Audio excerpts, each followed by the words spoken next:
I'm walking with the Spirit, and I'm talking to the Spirit. I'm learning from the Spirit, and I'm turning to the Spirit. I'm growing in the Spirit, and it's showing the Spirit. I'm walking with the Spirit in front of me. Well, I'm walking with the Spirit. I'm talking to the Spirit. I'm learning from the Spirit, and I'm turning to the Spirit. I'm growing in the Spirit, and it's showing the Spirit. I'm walking with the Spirit in front of me. When I find myself in one of those situations that's leading to some kind of drama or confrontation, I go within and get plugged into my friend before it's too late. I put the Spirit in front of me to make those crooked places straight. I'm walking with the Spirit, and I'm talking to the Spirit. I'm learning from the Spirit, and I'm turning to the Spirit. I'm growing with the Spirit, and it's the Spirit. I'm walking with the Spirit in front of me. When I find myself in one of those situations, when I don't know what to do and got no explanation, I go within and get plugged in for a revelation. 10 times out of 9 things will work out fine without my participation. I'm walking in the Spirit.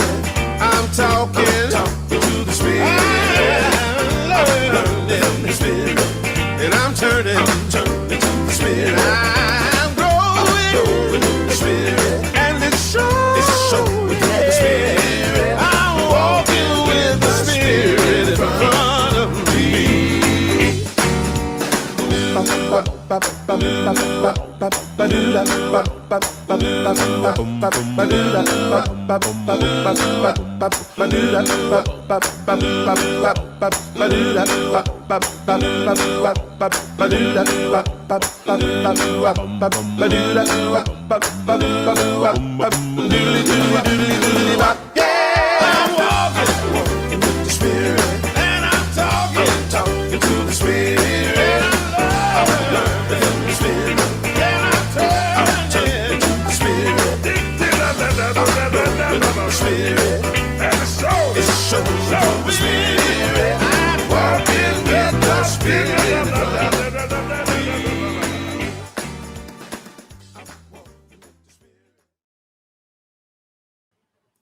Good morning and welcome to the Center for Spiritual Living, where we want to remind you that such is the nature of life, that all it asks and all it wants is the opportunity to appear.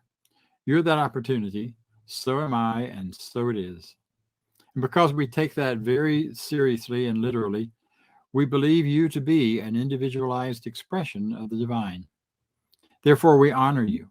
And we celebrate you, whoever you are, whatever ways that you identify as a human being, and therefore also the wonderful spiritual being that you are. That's who and what you are. That's who you are first and foremost, ahead of every other kind of description of you. So how can we do anything but celebrate you for who you are? We believe that God is love. And we believe in you because you are created out of love. To say more about who we are and what we believe, our founder, Dr. Ernest Holmes, had created a declaration of principle. I believe in one God, one absolute power, one and first cause to all things. I believe this power is perfect love, and it creates out of a desire to express love. I believe all thought is creative, and how I choose to think creates my personal experience. I believe in the unity of all life and the immortality of the individual soul forever unfolding.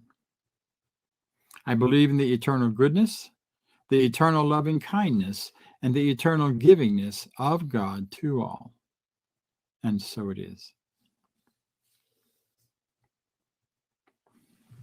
So it's in our organization, we have a group of people called practitioners, licensed practitioners. They are licensed by our international organization, Centers for Spiritual Living. And as practitioners, they have studied and trained with these teachings and these ideas. They have demonstrated in their own personal lives the ability to bring great change and create more and more of the life of their desires. And they have also demonstrated the ability to do this work for other people and on behalf of other folks. And now one of our practitioners will share with us a word of truth and a spiritual mind treatment, which is also known as affirmative prayer, that we can all participate in and take part in. Our practitioner today is Judy Aehle. She is a trained as a Science of Mind minister as well as a practitioner. She is our leader one of our leaders of the Practitioner Corps. She'll be sharing some good ideas and a spiritual mind treatment. Before that, however, I want to introduce you to Reverend Jackie Dougherty, who will be our guest speaker today. She is probably one of the best, cleanest, clearest teachers of Science of Mind that I have ever encountered anywhere.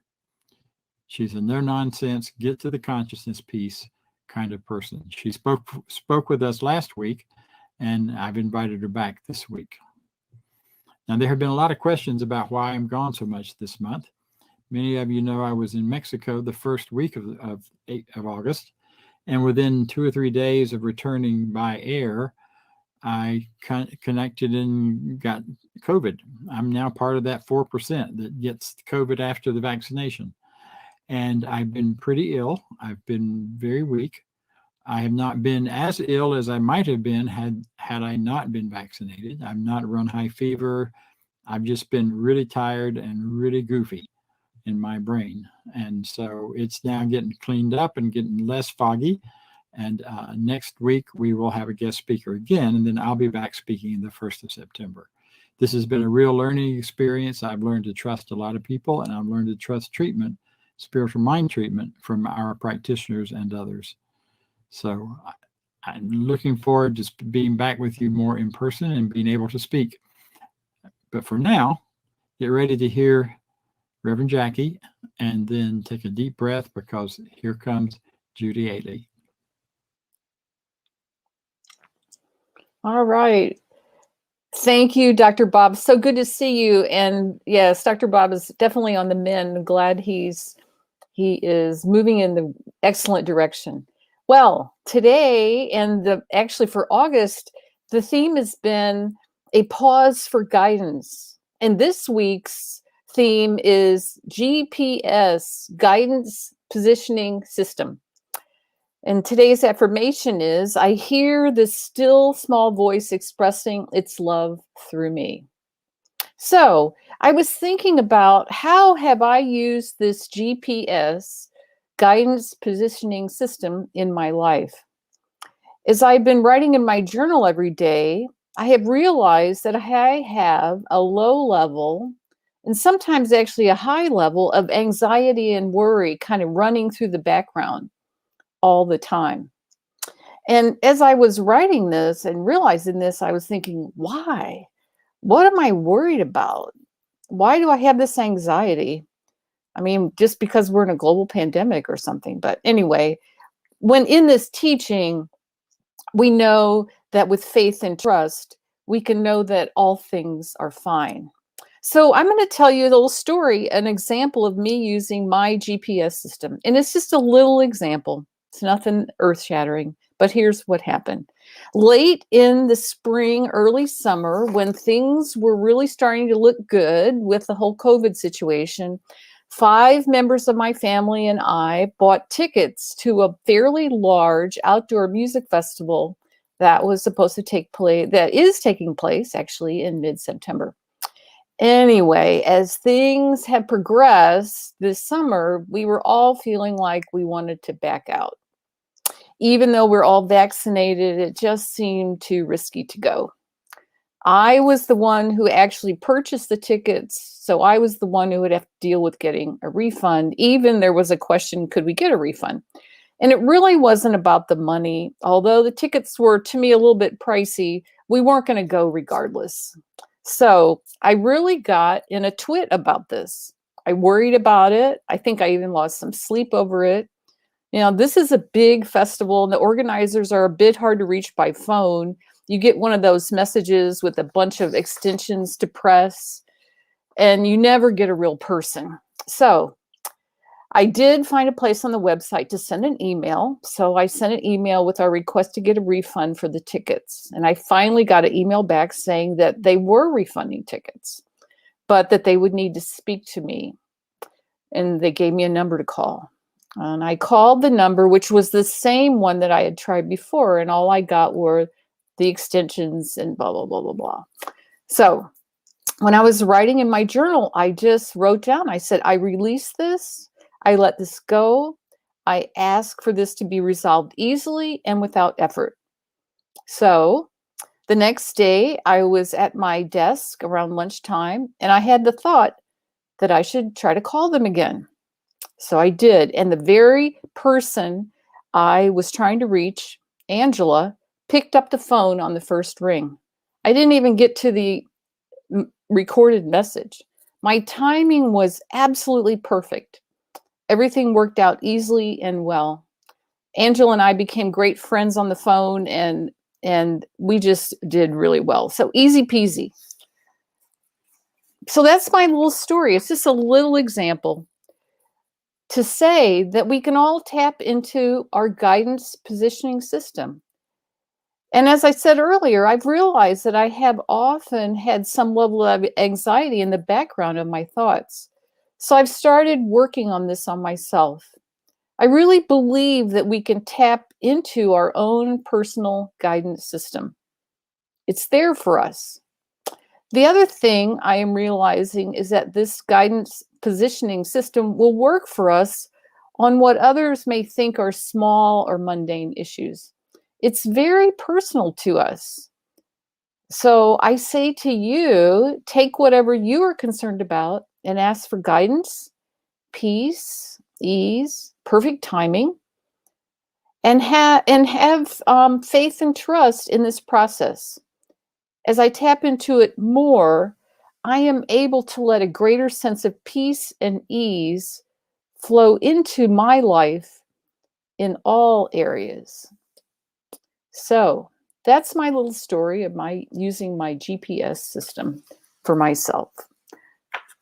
I have a little quote from Ernest Holmes that I want to read, and then we'll go into treatment. It's from today's reading from the 365 Science of Mind. It's from today, August the 22nd. So here's the reading. Today, you are to identify yourself with the more abundant life, to think of those things that make for peace, to dwell on the unity that underlies everything. As you consciously poise yourself in the realization that you live in pure spirit, new power will be born within you. You will find yourself renewed by the divine life, led by divine intelligence, and guarded by divine love. Focus your inward vision on this indwelling harmony, knowing that as you contemplate its perfection, you will see it manifest in everything you do. All right. Well, with that, I hope that you can become comfortable with where you are.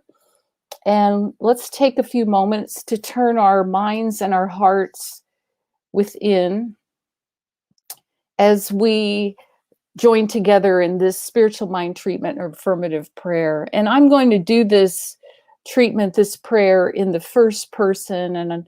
And so I ask you to accept it for yourself, those things that resonate for you. All right. So as I breathe and relax and know, I know that there is really only one. There is only one life. There is only one presence. That there is only one love, one divine intelligence, one abundance, one healing presence. And I know that I am completely immersed and filled with this presence. It is really all that there is, and I am established in it firmly in the deepest part of my soul, that this is a truth of who I am, that this power and this presence is so close to me. It's the air that I breathe. It's my heart beating. It's the blood moving through the veins and the capillaries and arteries of my body. It is this divine presence and this divine love. And as I know this, I know that at the truth of who I am, that all is well, that I am always tapped into this guidance positioning system that is always there for me. It is ready, it is willing, and it is only wants the best for me, always. So I tap into this universal mind, this intelligence that gives me ideas of how to run my life, that gives me ideas about new ways to see things in the world, that gives me ideas and a little push to do something in my life that I might not have done before. So I just open to this presence, knowing that I am one with it, that I am divinely guided and led in my life. And as I know this, I can let go of all worry and fear and anxiety that may be running in the background of my mind, or maybe right in my face, that I let go of any worry and fear of things not working out well, of lack or limitation of any kind in my life, of illness, of frustration, of strain. Instead, I relax completely and totally with deep peace and ease, knowing that this presence, this power, this love supports me completely every moment of my life in all that I do. It loves me. It only desires the very best for me, and it desires to express itself through me in greater and greater ways. So this is my truth. I stand firm in my faith, knowing that this is so. So it is with great faith and trust and expectation of good in my life that I release this treatment, these words, this prayer, knowing that they are so, and so it is. All right, well, we go to our next musical selection. It is called Let Your Life Lead You Where You Need to Go by Jana Stanfield. Bye, everyone.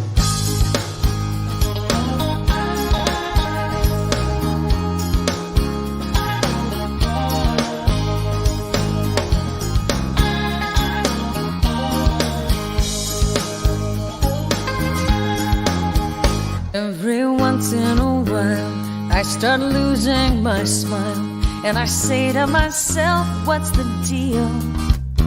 What exactly is the point? Getting all out of joint, not liking the way that I feel.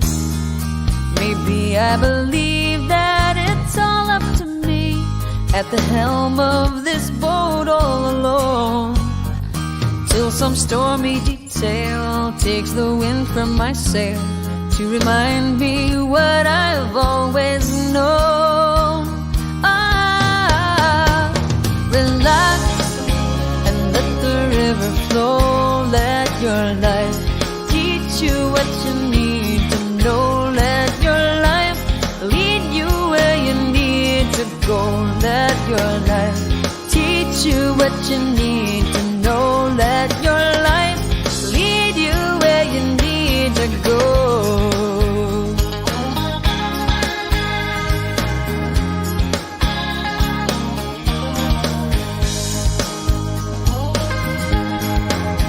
If you're swimming upstream, chasing a dream, make sure that it comes from the heart.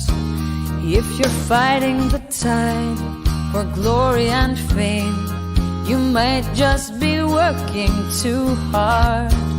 Are you winning the race? Are you swimming in place and still falling further behind?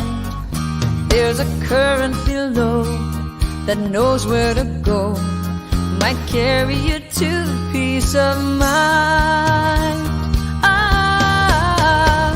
Relax and let the river flow.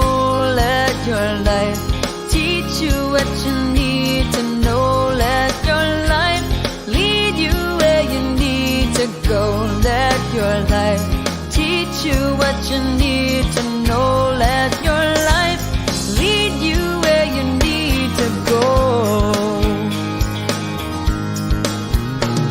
Relax and let the river flow.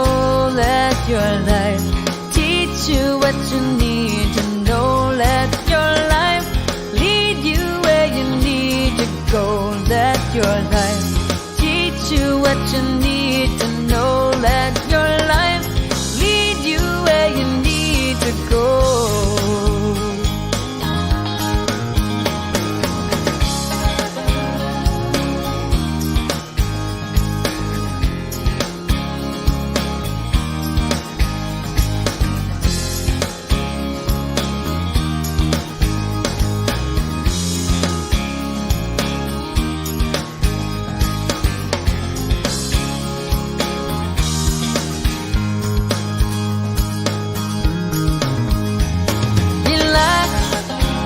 Let the river flow. Let your life teach you what you need to know. Let your life lead you where you need to go. Let your life teach you what you need to know. Let your life lead you where you need to go. Let your life lead you where you need to go.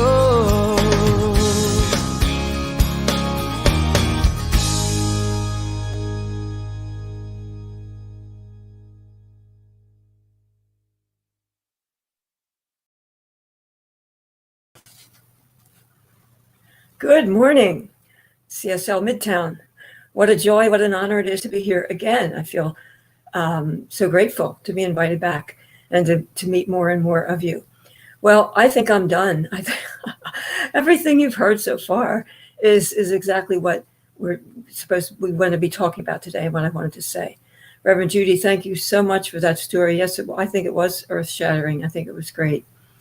So as you heard, our topic is your guidance positioning system, your GPS, your internal GPS. And the idea is to stay connected to that, to listen to it, to allow it to lead us wherever, as the song said, wherever we need to go. When I look back, I spent many years without a GPS when they were available. Never bothered to get one, never thought I needed one, never, did anything about it. And I look back and I think, how did I ever get where I was going? Of course, I relied on MapQuest. I looked up MapQuest. I used actually the physical paper map. I would call whoever I was going to see and get directions. But what a lot of trouble it was without having a GPS. So the other thing about, the car that I'm driving now came with a GPS. And I think, finally, I realize how valuable this is. The other thing my car came with was 6 months free of Sirius XM, which is music and all kinds of stations to listen to.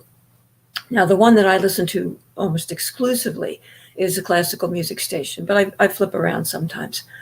And I love it.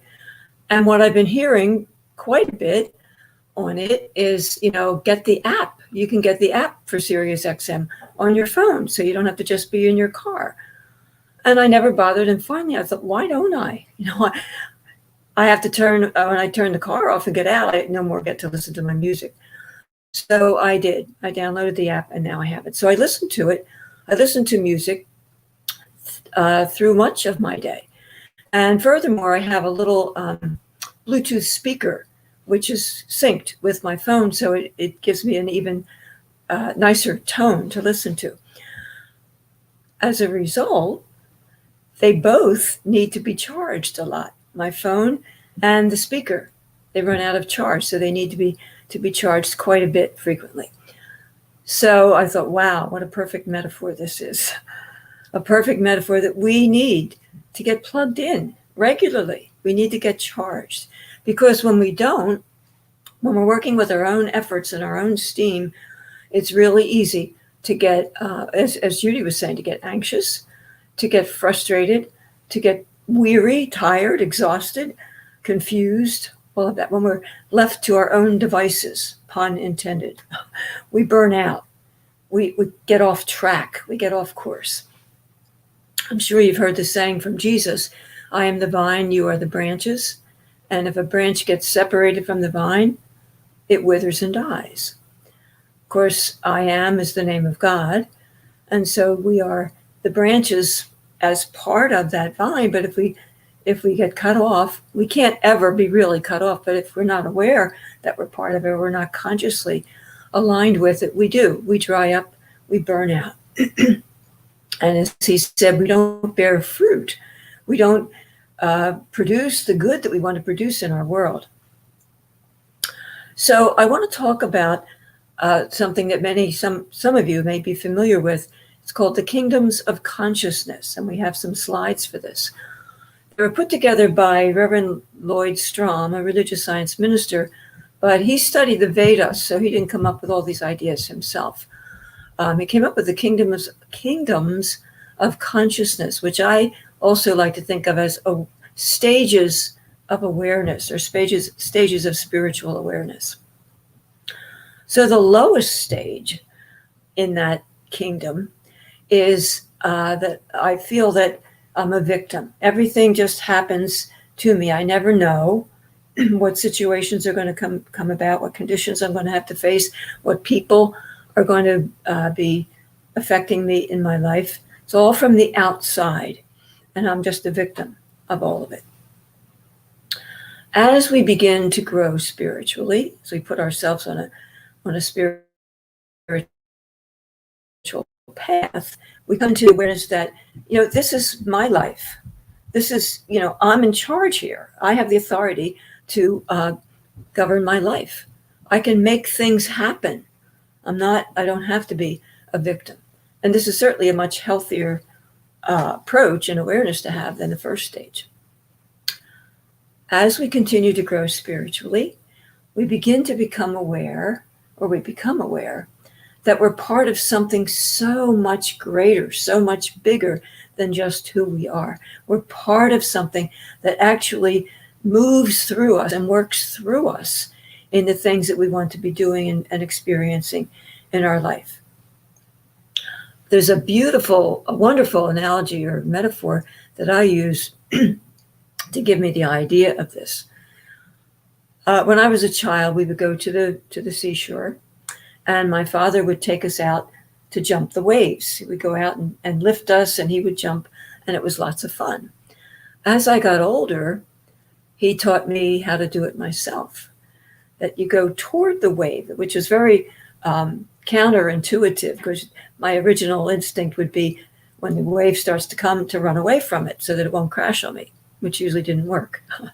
So he said, pardon me, he said, go toward the wave, go into it, and as it comes, before it crashes, it lifts you. And I learned to do that, and what a glorious feeling that was, to go right into the wave and have that wave lift, the whole power of the ocean just lifting me. So I just thought that was a perfect metaphor for what we need to do and can do, that we have all that infinite power of our source that can move through us and lift us through anything. There's another stage, an even higher stage of awareness, where we have the feeling that not only is this power working through us, but that we are actually one with it. We are this power. God is us expressing in this world. Now, for most of us, this is a temporary thing. Maybe it happens in moments of meditation that we feel that pure oneness, certainly what Jesus felt.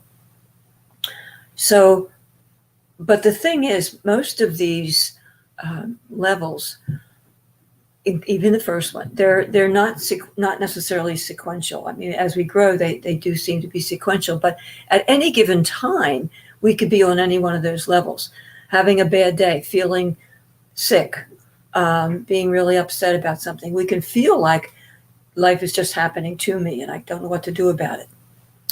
And we can have those times when we feel, I can make this happen. I can do this. And other times when we feel like there's a power working through us. For most of us who are not permanently in the first level, we vacillate. We move between the second and the third.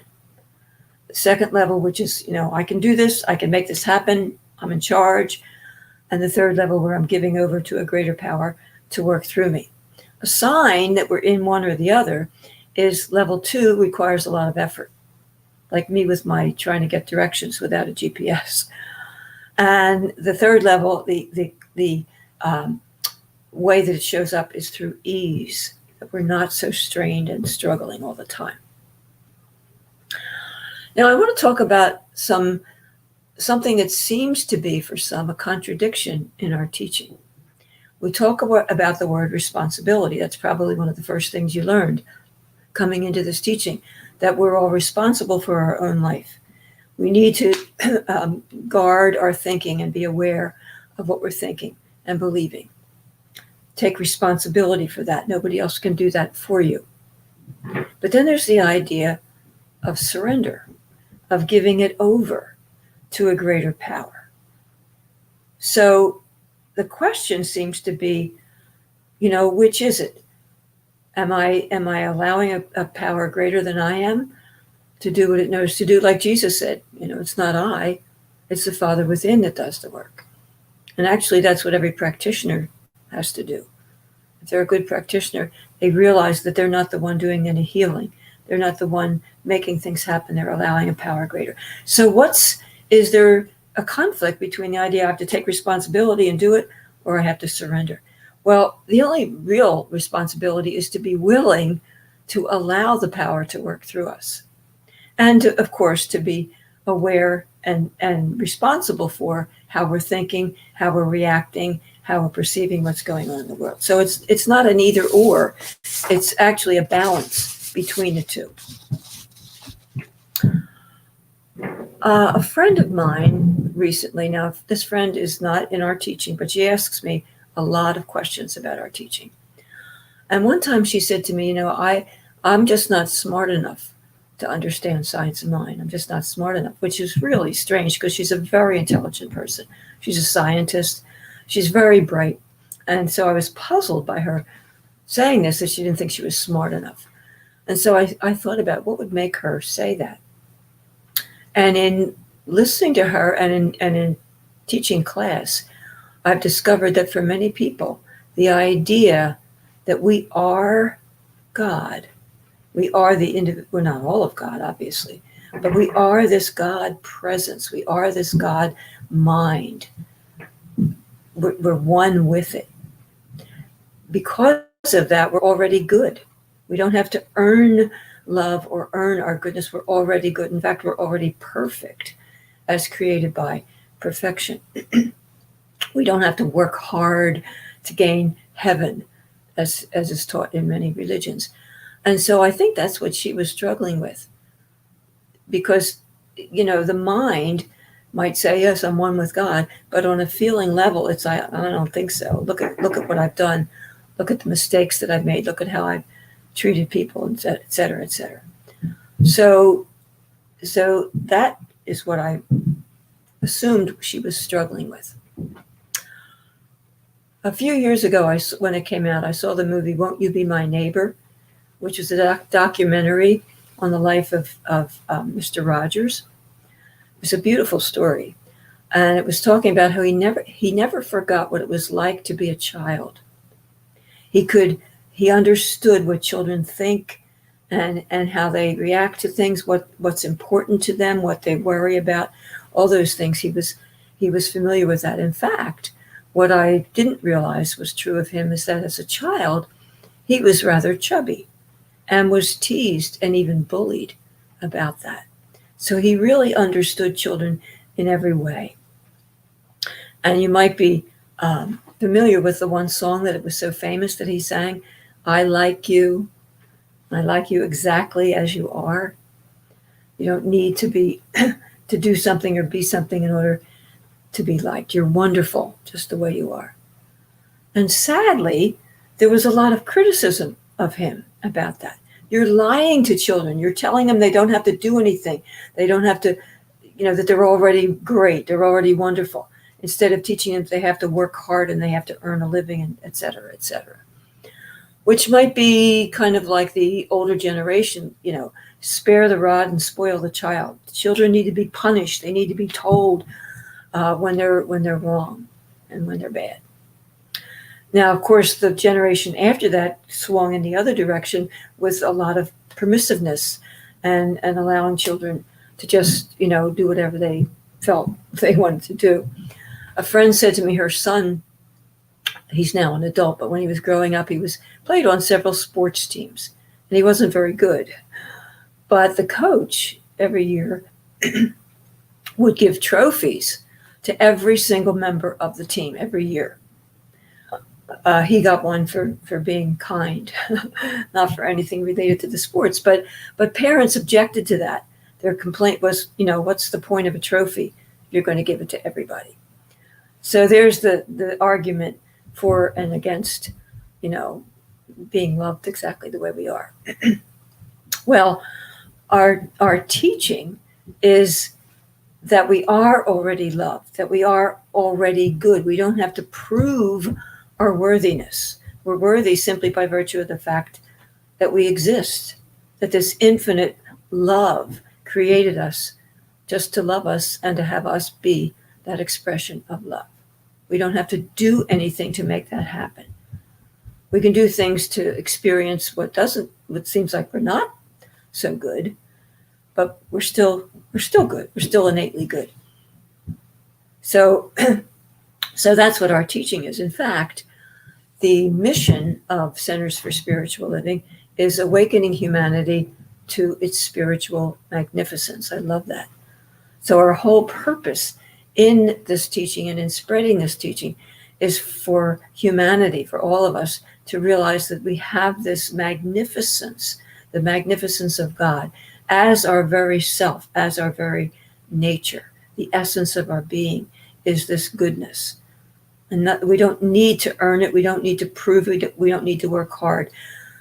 We do need to be aware of it. And that's what the awakening part is, awakening to that magnificence. Self-love, real self-love, is capital S, self. And when we have that, it actually brings a great sense of humility, because we realize that we didn't do anything to make ourselves be this magnificence that we are. We just discovered that we are loving, that we are intelligent, that we are creative, that we are powerful, simply because we're part of this infinite one. And so for me, it brings a sense of awe, absolute awe that I'm part of this, and I am this magnificence that I call God. So there's several key points that I want to be bringing out today, and we have some slides on these. The first one I want to talk about is that we need to keep charged. We need to stay connected to our source. We need to be plugged in. And the question is, so how do we do that? Well, of course, I'm sure the answer is to have a spiritual practice. And I wonder how many of you have a spiritual practice that you do daily, regularly, every day. When I first get up, the first thing I do is what I call my prayer work, my spiritual practice. I start with spiritual reading, whatever book I might be using at the time. Then I use some inspirational music to lead me into meditation. And then I meditate for about 20 minutes or so. And then I use some music to bring me out of that meditation. Then I read what I understand you're using right now is Ernest Holmes' book, 365, Science of Mind. Mine is all taped together because I've been using it for years. At the end of the year, I go back to the beginning. So I read that and see what the thought for the day is.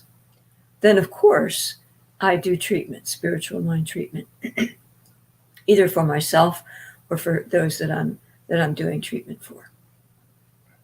I end my day by spiritual reading again, something else, another book that I'm on, spiritual reading, and I do about 10 minutes of meditation. And then after the lights are out, I do gratitude. I used to do a gratitude journal and write it down, but right now I just go through in my mind my day and find every single thing I can think of to be grateful for. And I fall asleep with that in my mind.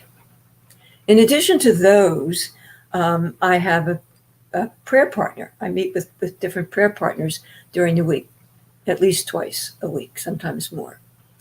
I meet monthly on the phone with my mentor. Been doing that for 14 years, faithfully doing that, because I can't imagine not having that guidance and that support. I also do, as part of that, what some of you might be familiar with is the releasing prayer, where I release a belief that seems to be running my life, my mind. And I release the need to have that belief. And then I draw in the quality of God that I want to embody as a result. So that's my spiritual practice. And I'll ask the question, I wonder how many of you eat every day? Now you're probably laughing, what a ridiculous question. Of course we eat every day, but we need to nourish our bodies. So obviously we need to nourish our soul, just as important, even more so important to nourish our body. So we need to get that charge, get plugged in. The next thing I wanted to bring about, is another slide, is this idea of responsibility and surrender. Is it one or the other? And it's not. This idea of responsibility is to take responsibility for what our thoughts are, what we're thinking, how we're reacting, how we're perceiving what's going on. Are we feeling that things are happening from the outside? To be responsible, to check ourselves when we're doing that. Not easy, in case you didn't know it. It's not easy. And the idea of surrender is to allow that source that we've connected to, that we've consciously connected to allow it to work through us, to give it over to this power. The thing is, when we do that, it's not a cop-out, like, oh, just let God do it. No, we're aligning with this power, and whatever is our part to do, we'll know. It'll be clear to us, whatever's ours to move forward in and to take action with. So surrendering is allowing that, and the two go hand in hand, taking the responsibility for what's ours to do, and then allowing a greater power to do what it knows to do. The final thing that I wanted to talk about is that we are loved exactly as we are. We are entitled to our good. We don't have to earn it, and there's nothing that we can do to earn it. We already are that perfection of God. We're created, as Reverend Bob said, we're created out of love in order to not only be loved, but to express that love. And I love that saying that you hear every week. Such is the nature of life, that all at once is to be expressed, is to show up. And each one of us is the way to let that show up. That's why we're here. It's why we exist. So the whole message we're talking about is that we need to stay plugged in. Just like I need to charge my devices, we need to stay plugged in. We need to stay connected. Because if we don't, we do burn out. We get frustrated, we get anxious, we get confused, all of that. I like to think of the GPS Another way of thinking of the GPS is a great power source. I have this great power source within me, and it's always working. It's always operating. But I need to plug into it. I need to be aware that it's there. I need to consciously plug into it for guidance, for the ability to move through whatever's my challenge at the time. So I have a suggestion. If you're not already doing this, get a spiritual practice for every day, not here, then, whatever, for every day. It could be anything from meditation, journaling, spiritual reading, visioning, certainly treatment. You certainly want to include treatment, taking class, and taking class not just for the academic. It's wonderful what there is to learn in science of mind, but to have it become a part of your life so that you practice what it is you're learning. And I highly recommend having a prayer partner. I never have to think of, what should I get my prayer partner to treat for today? There's always something, and vice versa. But the support and the encouragement of someone knowing the truth with you is profound. So I highly recommend that. So when I look back at all the years that I drove without the GPS, didn't bother to get it, I wonder how I managed to get around. And now I can't imagine how I would live my life as it is without that internal GPS, that internal guidance system that I need to consciously plug into and trust it and surrender to it. Why in the world would I not do that? So that's what I'm suggesting to you. So let's take all of that in the context of treatment, spiritual mind treatment. So if you're comfortable closing your eyes, do so. Get comfortable in your chair. And know with me this truth as I speak it in the first person.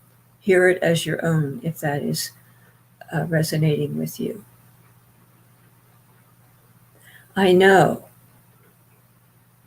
that there is only one life, one power, one presence, one source, one cause. It is the only, the all, the everything. I choose to call it God. I can call it any name I want. I can use any word I want. But it is pure goodness. It is pure goodness. It is unconditional love. It is infinite intelligence. An intelligence that has created this entire universe. And a power that maintains and sustains it and everything in it. This is truly all there is. It's everywhere all the time. As I realize that, as I recognize that, it goes without saying that I'm included in it. I'm part of it. It is what I am. I am what it is. So I know that all of that intelligence, all of that power, all of that wisdom is available to me. The only thing is that it never forces itself upon me. Because it's love. It can't do that. It won't do that. And so I need to recognize that it is there, to acknowledge it, to open to it, to trust it, to allow it, to give everything over to it, to work through me and as me, knowing that it cannot refuse. And so I know as I move through my life and it's the daily challenges, the challenges in my own personal life, the challenges in the world around me, there are so many right now. I take the time to quietly sit and remember that there's a power that's greater than all that appears to be happening to me, that all that appears to be unlike the goodness that it is. To take the time to listen for that truth to come through and to reach my heart. So that as I move through my day and the activities of my life, I feel that surge of power. I feel that wave of the ocean lifting me and enabling me to meet whatever comes along, because all the power of the universe is with me and within me and working through me. And as what a sense of awe in realizing this, and obviously what a sense of gratitude to know that I have so much to rely on, to trust. And so as I allow my heart to fill with gratitude, it fills me with a deep sense of peace, of assurance that all is well. This is the truth that I claim for myself now. I announce it, knowing that there is something that responds. I call it the law of mind that creates according to what I've spoken, so I know that it has the power to manifest and demonstrate in my life. And so stepping out of the way in partner with this power, I simply say, and so it is. Thank you, Reverend Jackie, for that beautiful message. Very inspiring. You're welcome. You're welcome. All right. We come to the part of our service now where we have the opportunity to give back and support our center, CSL Midtown. Excuse me. So just know that that we have the opportunity to give back and to support that which feeds us spiritually. So if this is your spiritual home and you get spiritual nourishment from our center, we invite you now to support us in a way that feels really good for you.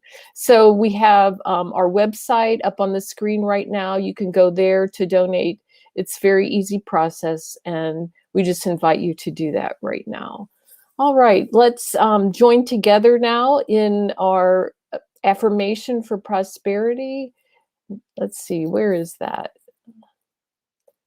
Diego's going to put that up on here. Here it is, affirmation of prosperity. With feeling, I live in a universe of abundance. As I freely and joyfully give, I join in the divine flow, and all that I share with life returns to me, multiplied abundantly, and so it is. All right. Thank you, everyone. Thank you, Reverend Jackie. Thank you, Dr. Bob, for your message. And thank you all for joining us today. And all right. It's time for everybody's favorite fun game, announcements, announcements, announcements. Hey, stay in touch with the Center for Spiritual Living Midtown through our newsletter. Get one email a week letting you stay informed. And please subscribe when visiting YouTube to our YouTube channel. Those subscriptions go a long, long way. And while you're on your social media, why not give us a like and a share on Facebook? Let your friends know what we're doing. Invite them to come watch our services with you. And join us on our Zoom room throughout the week. We offer a variety of Zoom interaction opportunities each and every week here as part of the Center for Spiritual Living Midtown. 10 a.m. Sundays, our discussion group around the 365 Science of Mind book. Every Sunday, 12 noon Sundays, our community fellowship immediately following our Sunday services. And 12 noon on Tuesday, our online empowerment opportunity. The access information remains the same for all of our Zoom experiences. If you need access, please visit cslmidtown.org and you'll find access information on our website. Join us on any of our Zoom opportunities throughout the week. And while you're with us, be sure to connect with one of our professional practitioners. These are folks that are highly trained to support you along your spiritual journey. You can learn more on our website about our professional practitioners. Just head over to cslmidtown.org, click on About and Practitioners. Then you'll see their bios and a way to reach them and learn a little bit more about each of them. And please send us your prayer requests. Click on the Home tab and look for Affirmative Treatment Prayer Requests. Fill out the form, send it off, and get our professional practitioners praying for you each and every day. So thank you for being with us today. Here's our closing affirmation. I leave this place now knowing something better than I knew before. I go forth into the world with a heart full of love and a mind full of good sense. I look at the world in a greater way, knowing that I have within me everything I need to create the life I desire.